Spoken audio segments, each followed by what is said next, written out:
một riêng trong cà phê phin chỉ mùi bù happy nè ắt chế trong có trong bàn chúc chơi mà rồi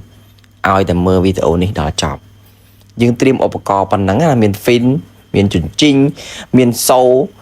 miền cầm siêu đam tất bàn bọt chính có bàn đài dương miền vị thi vò đó bàn khăn cứ dương chưa rơ cà phê trời bàn nè ổ cò vò nhóm á bàn cứ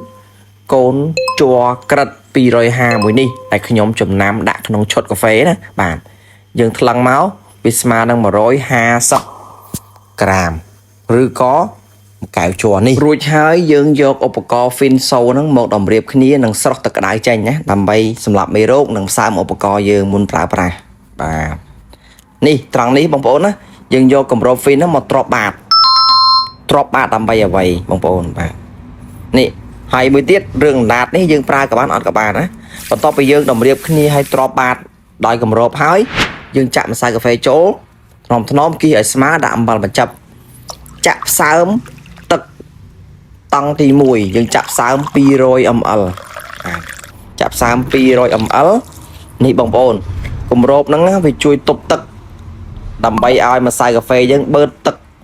ណាម្សៅកាហ្វេយើងរីកល្អមែនតើអញ្ចឹងយើងវាស់ទឹកតង់ទី2ណាចំនួន800 ml បាទចាក់ស្រោចលាងគម្របមកហើយចាក់ពីលើទាំងអស់យើងចាក់នៅទីនេះចាក់ថ្នមចាក់ជារង្វង់មូលឲ្យវាសព្វសាច់ល្អណាម្សៅកាហ្វេយើងក៏ចាប់ផ្ដើមខំជាតិគ្នាជាមួយទឹកខាប់ជាមួយទឹកណាឡើងពណ៌ត្នោតគ្រីម៉ាបាទនិយាយអំពីលំហូរទឹកវិញតក់ល្អមែនតើណាបាទហ្នឹងហើយអញ្ចឹងយើងរងចាំឲ្យវាតក់តលតែអស់ណាហាមកោហាមគីហាមលើកហាំងគោះហាមដំបាទទឹកដែលយើងតក់មកគឺបានចំនួន800 ml ត្រឹមណាស្របពេលដែលទឹកក្នុង fin យើងនេះស្ងួតរីងល្អបាទចុងក្រោយយើងយកទឹកកាហ្វេដែលយើងបានចាស់រួចផ្ទេចុះផ្ទេឡើងទៅប្រើប្រាស់បានអរគុណ